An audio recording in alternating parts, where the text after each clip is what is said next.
Have you been diffusing essential oils in an aromatherapy diffuser such as this, but wonder if there are more therapeutic ways to use essential oils? If so, stick around. In this video, I discuss the 4 main ways of using essential oils when you're utilizing essential oils as healing or for medicinal purposes. I'm Karen. I'm a holistic psychotherapist and a certified clinical aromatherapist, and I bring you videos on holistic well-being. In part 1 of this essential oil series, we saw why 100% pure therapeutic grade essential oils are the oils to use if you want to use essential oils for healing and for their medicinal value. So if you're interested in using essential oils for more than just their pretty scent or their pretty aroma, then watch this video for more information. In part 1 of this series, we saw that this grade of essential oils are pure, organic, grown without pesticides or herbicides, and free of any chemicals, solvents in their manufacturing process. Rest assured that they are safe. There are unscrupulous essential oilers out there that will not tell you that they use hexane and methane in their hydro diffusion of essential oil. This is when they extract the essential oils from the plant matters. They won't tell you that they use these chemicals and that these chemicals are then transferred into the end product. It won't say so on the bottle either. When you pick up an essential oil bottle such as this one, it won't tell you that the chemicals of hexane and methane are left over in the end product. Generally speaking, the less expensive an oil is, then you know that the oil has been adulterated and has chemicals in there that you do not want to use for if you're using essential oils as medicine. So as we move forward in this video, understand that I'm talking only about 100% pure therapeutic grade essential oils. If you use anything other than this grade of essential oil, you do risk harming yourself. Just a couple of things before we begin. I'd like to say that all essential oils are antibacterial. Just some are more antibacterial than others. But if you have essential oils lying around the house and you have a cut on yourself, do go ahead and apply essential oils, maybe diluted in a carrier oil on your cut for antibacterial purposes. Also, cats may not have the proper liver enzymes to process essential oils, and so it may lead to liver toxicity or death in some cats. Studies have shown that this has occurred, and so for me, I don't recommend using essential oils around cats unless you're simply diffusing them in a diffuser such as this. But definitely don't apply essential oils to your cats. Essential oils are generally considered safe for small babies and dogs or small animals such as goats, horses, although those are big animals, but other small animals seem to be do okay with essential oils. Even rabbits do okay with essential oils. Although topical or diffusion of essential oil using a diffuser such as this are the most typical ways to use essential oils, actual dietary ingestion of essential oils is known to be the most effective ways of unlocking their health benefits. Many essential oils are classified as GRAS, G-R-A-S, by the FDA, which means generally regarded as safe for ingestion. And 100% pure therapeutic grade essential oils in particular are the highest and purest quality you can get, and so they are safe to ingest. They are generally safe to ingest. There are certain essential oils that you should never ingest, and that's why working with a qualified aromatherapist is important if you're going to be ingesting essential oils. So, the 4 methods of using essential oils are topically, inhalation or diffusion, orally, and then retention, which is via the vagina or anus, but we will not be talking much about that since it's just a practice that is not readily practiced here in America. So number 1 is topical application. Essential oils applied to the skin pass through the system and bloodstream and diffuse throughout the tissues of the body within 20 minutes. You can either apply it neat, so 1 to 3 drops to your skin. I start with 1, just 1 drop such as this, and just massaging it in. Make sure to inhale because certain essential oils smell so lovely that you get another benefit, which is just a pleasing aroma. But for medicinal use, 1 to 3 drops on your skin is all that you need, and you can apply this neat, which is what I just did, without any carrier oil, or diluted in a carrier oil. So you use 1 to 3 drops of essential oil, and then 1 to 3 drops of carrier oil, which you can use coconut oil, olive oil, jojoba oil, or your favorite oil.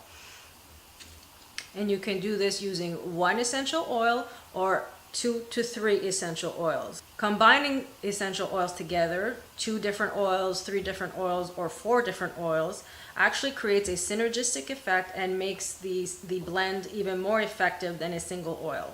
If you use essential oils in a massage, all you need is 3 to 4 drops for the oil to have a therapeutic effect.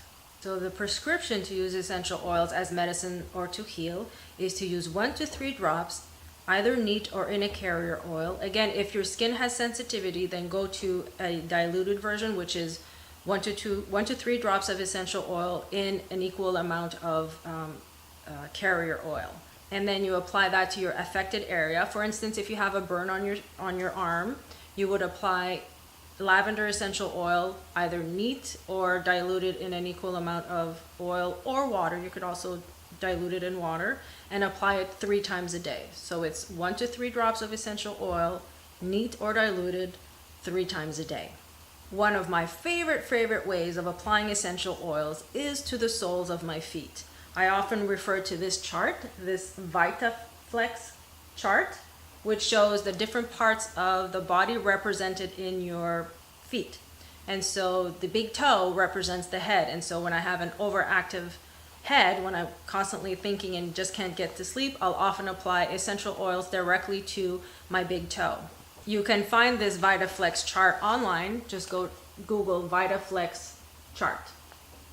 In addition to the soles of my feet, my other favorite ways of using essential oils is to apply them to the brainstem area, which is 1 inch below the hairline. So applying it right 1 inch below the hairline, which is the brainstem area, allows the essential oil to go to work in your brain faster than if you were to apply them to your feet. But rest assured that even if you apply it to the soles of your feet, your brain will get affected. It might just take a little bit longer.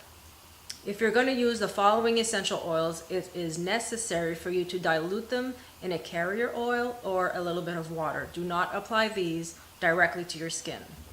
Cistus, cloves, cypress, lemongrass, savory, oregano, rosemary, and thyme. Also, the citrus essential oils such as orange, lemon,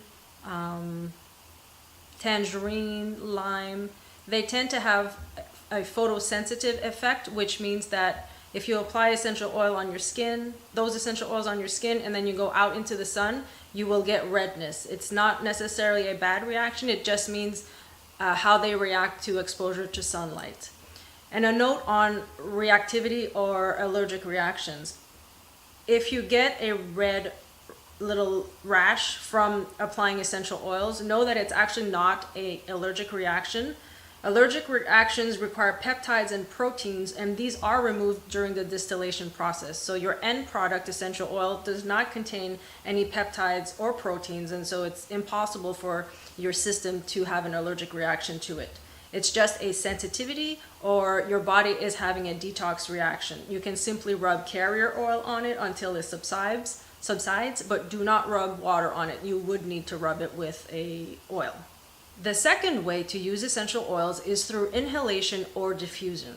We've seen that this is a diffuser, and you can drop 6 to 10 drops of essential oil in a water bath, press the on button, and we have a diffusion of essential oils into the air. This one also acts as a humidifier. It's a really great one. I got it from Young Living Essential Oils. I've bought many diffusers over the years, many on Amazon, and what I found is that those that I have bought on Amazon have pooped out after a couple months, some a couple of years, but this one from Young Living has really been a workhorse. I've had it for 4 or 5 years, and I really use it every day. So the olfactory nerve cells, when we inhale aroma through our nose, are very close to the neurons in our brain. So it's a very quick way to get an effect on the brain by inhaling the aroma. It also stimulates the brain's limbic system, which is the emotional system of the brain. And this system includes the hypothalamus, the hippocampus, and the amygdala. Inhalation has very strong effect on stress and emotions, energy levels, appetite control, and heart and immune system. So you can drop 1 to 3 drops of essential oils in your hand, rub your hands together, and inhale. At least 3 deep breaths. I always tell people, take 3 full deep breaths. Enjoy the aroma and know that it's going to work on your brain. So using a diffuser, 10 to 15 drops in the diffuser here, allows the essential oils to enter your body via 2 systems, the olfactory system and also your skin system. Think about how the droplets of essential oils are emanating or circulating in your environment, and you do get some absorbed through your skin. So you're getting a double whammy by using it in a diffuser. It just may be a more subtle effect than topical application, or the third method, which is ingestion. But please do not go home and ingest essential oils that you bought at the store. The grade that I'm talking about, 100% pure therapeutic grade, we saw in part 1 of this series, you can only find online at youngliving.com, doTERRA.com, Organic Infusions, and Bulk Apothecary. Make sure that whatever you purchase from these stores is labeled 100% therapeutic grade essential oil if you're going to be using it via ingestion. 1 to 2 drops of essential oil on your tongue or below your tongue, under your tongue, is all you will need 3 times a day. Or put 1 to 3 drops in water or juice and drink that 3 times a day. Or you can also get little veggie capsules and put 1 to 3 drops of essential oil in the veggie capsule and ingest that 3 times a day. And always drink a lot of water when you're ingesting essential oils, because they do accelerate the detoxification process. And if you're not ingesting enough water, the toxins will just recirculate in your system and you'll feel nauseous, you might have a headache, and you just won't like the process. So drink tons and tons of water if you're using essential oils orally. The last and fourth method of using essential oils is retention. I'm just going to give you information here, but I will not be recommending or prescribing anything. So please do not ask questions about this particular method. I'm just sharing with you that this method exists, but in no way will I be prescribing this in this public forum. So retention, either through your rectum or your vagina, you would be using a 40 to 60 ratio of 4 parts essential oils and 6 parts carrier oil. You would then insert 1 to 2 tablespoons in the rectum using a bulb syringe and then retaining that for 8 hours. Via the vagina, same ratio of 40 to 60, and you'd be applying 1 to 2 tablespoons on a non-scented tampon and inserting that into the vagina and retaining it for 8 hours. There we go. So that was the 4 methods of using essential oils for healing and medicinal purposes. Use only 1 to 2 methods at a time, either inhalation and topical, inhalation and dietary, or dietary and topical. Thank you for watching this video on the 4 methods of using essential oils for healing. Please comment below and let me know what your favorite method of using essential oil is. And if you like this content, please like and subscribe. As well, please stay tuned for part 3 of this series, my top 10 essential oils for healing.